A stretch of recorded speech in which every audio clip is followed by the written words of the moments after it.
tahun.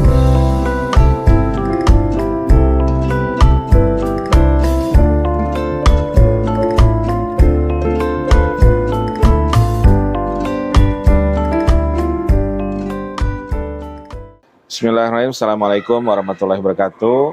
Sahabat Kopi Inspirasi, saya sedang di kota Semarang bersama sahabat saya, Mas Agung. Apa kabar, Mas Agung? Alhamdulillah, Ustaz. Insyaallah. Ya, kami sedang menikmati kota Semarang ini di Mall Tentrem ya. Mall Tentrem di Cipang 5. Alhamdulillah. Apa problem di kota Semarang yang top 5 gitu? Kalau Semarang sering kan sampai ada sebuah lagu ya, Semarang kali ini banjir. Oh, Jadi sering banjir di Semarang sering? Ya, alhamdulillah sekarang sudah mulai berkurang ya, karena kita Jadi banjir itu dari darat, dari dataran faktor tinggi. dua hal.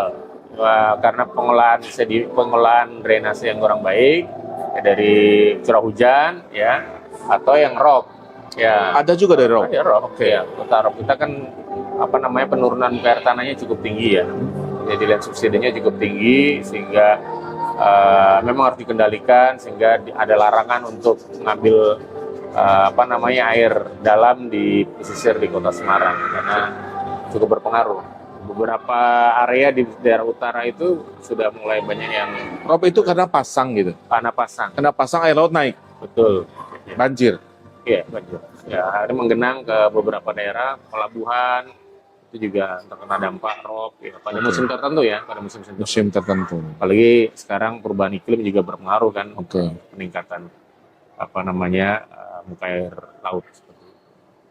Oke, apalagi selain banjir? Ya, banyak seperti problem kota besar ya. Ya, problem ya kalau infrastruktur ya berarti kan kebersihan ya, sampah. Oke, Kemudian kalau bicara kesejahteraan berarti kan persoalan pengangguran, kemiskinan yang juga menjadi concern ya. Ya, kurang lebih seperti itu. Kalau infrastruktur alhamdulillah relatif lebih tertata karena sejarah kota kita ini juga landscape kotanya pernah dikenal di develop sama arsitek Belanda Thomas Karsten. Jadi sama dong dengan Bandung ya. desainnya sama Belanda. Desain Belanda.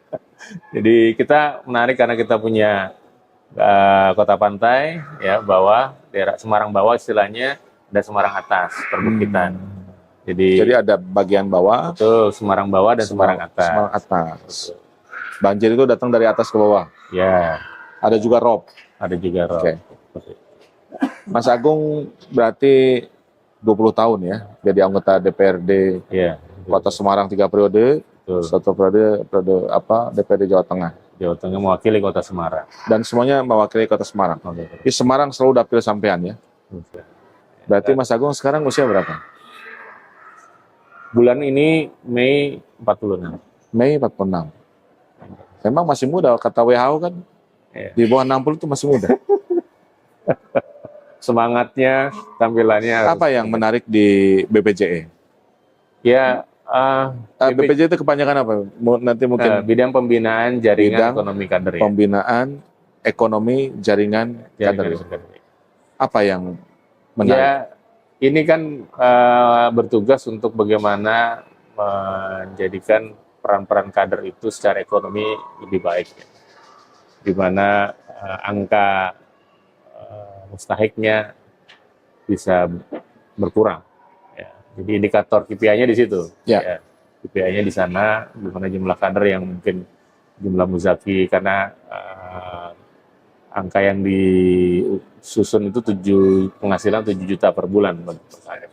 Ini masih cukup terbatas jumlah kita yang masuk kategori muzaki. Nah, ini Selama 5 tahun itu apakah ekonomi kader itu betul meningkat sehingga mustahik menurun atau tidak terjadi?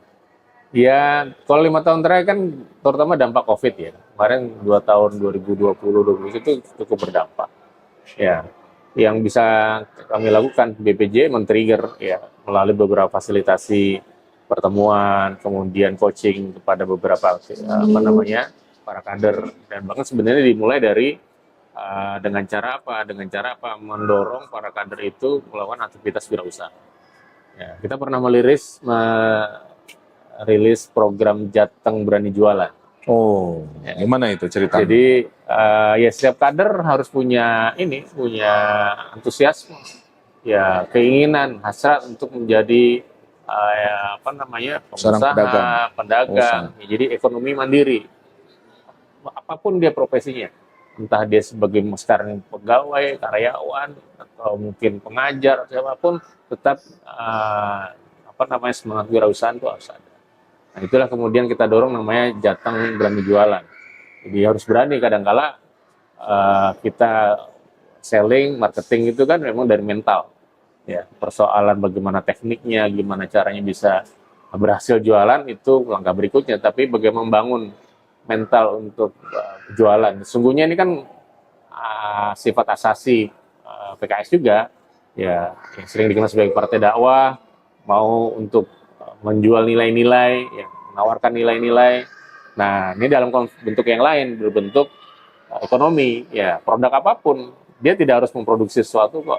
Dia bisa jadi seorang agent, dia bisa jadi seorang apa namanya,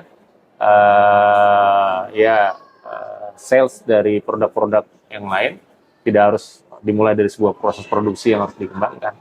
Jadi seperti itu. Sekarang di era sosial media pun sekarang juga affiliate memungkinkan kan, itu juga salah satu bentuk. Jadi apapun, jadi yang penting berani jualan, melakukan sesuatu, ya, sehingga berikutnya kalau sudah bisa berkembang, ya misalnya dia produksi, ya, dari skala kecil hingga skala besar, punya pabrik dan segala macam. Itu yang BPJE coba lakukan di Jawa.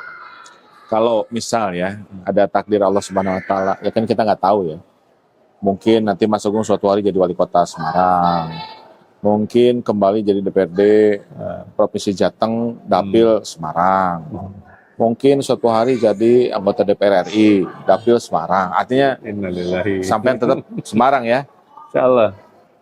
Kira-kira kalau diberi kesempatan membuat 2 program utama untuk Kota Semarang supaya lebih maju lagi, apa itu kira-kira? Iya, Kota Semarang ini sebagai hub, ya, jadi hub penghubung ya, baik di Jawa Tengah karena dia sebagai ibu kota provinsi, dan yang menariknya posisi sentralnya di Jawa. Ya. Sentral Jawa itu iya, Semarang. Setaru mau dari Bandung ke Surabaya lewat Trans Semarang. Jawa lewat Semarang. Nah, ini harapannya adalah tentu sebagai hub itu kebermanfaatannya bagi masyarakat terutama. Ya, jadi dari segi kesejahteraan harusnya ada dampak. Jangan sampai yang terjadi adalah sebagai lokus hub bagi kota-kota di Jawa Tengah, bahkan antar provinsi, tapi dampaknya tidak ada. Ya. Jadi ingin menjadikan Semarang dalam kedudukannya sebagai hub, tapi kesejahteraan masyarakat meningkat. Harus meningkat, karena saya pernah coba ketika masa di parlemen kemarin, ada ya, ini mungkin perlu diluruskan juga oleh pengambil kebijakan. Contoh, kita punya di Jawa Tengah ini kan Borobudur ya. Borobudur itu adalah destinasi super prioritas. Iya. Ya, yang setara dengan Bali, setara dengan Labuan Bajo, tetapi menjadi anomali. Kenapa? Karena Borobudur adalah salah satu kecamatan di Kabupaten Magelang, tetapi itu termasuk kategori kecamatan yang miskin. Jadi ada 2 anomali. Jadi keberadaan Borobudur belum secara langsung memberikan berdampak kepada masyarakat. Nah, ini yang kita berharap, bahwa sebuah lokasi apapun, apalagi kota jasa atau termasuk pariwisata, itu bagaimana itu memberikan efek kesejahteraan. Jadi jangan sampai dia cuma jadi penonton. Ya, masyarakat hanya jadi penonton, bukan menjadi objek, jadi subjek dari pergerakan ekonomi, aktivitas ekonomi. Contoh tadi, berapa yang pemerintah pusat landingkan di itu kan cukup banyak, tetapi masyarakatnya mungkin belum bisa menjadi aktor, tapi menjadi penonton.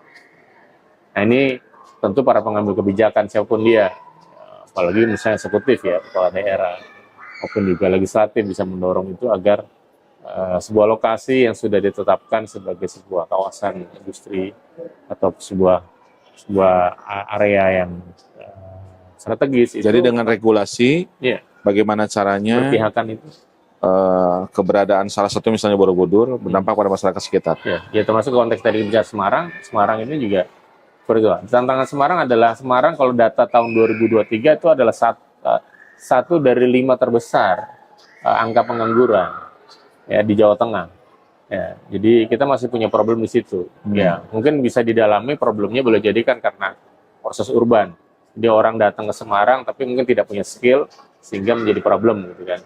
Harapannya kan ketika datang ke kota besar dia punya skill, dia bekerja, ya dia produktif ya sehingga tingkat pengangguran bisa. Itu satu hal ya. Satu yang lain ya Semarang ini tadi karena hub dan tumbuh strategis di Semarang bawah, Semarang atas ya, yang bisa memungkinkan pergerakan infrastruktur yang cukup besar. Ya, misalkan interconnecting antara pelabuhan udara, pelabuhan bandara, pelabuhan laut, ya maupun juga train, kereta, itu mungkin kan. Kereta, bandara, pelabuhan. Iya. Jadi dibuat interconnecting. Iya, transportasi massal ya. Sipil sekali Anda ya. Ya, mudah-mudahan. Seperti itu. Jadi kita punya jumlah penduduk besar, tapi kalau hanya mengandalkan transportasi darat selama ini tol, ya apapun penduduk terus bertambah, kendaraan bertambah, harus dijawab dengan kebutuhan atau penyiapan infrastruktur lain. Tidak cukup hanya infrastruktur jalan. Mudah-mudahan apapun nanti yang ditugaskan oleh partai, impian itu bisa diwujudkan untuk masyarakat Kota Semarang. Setahun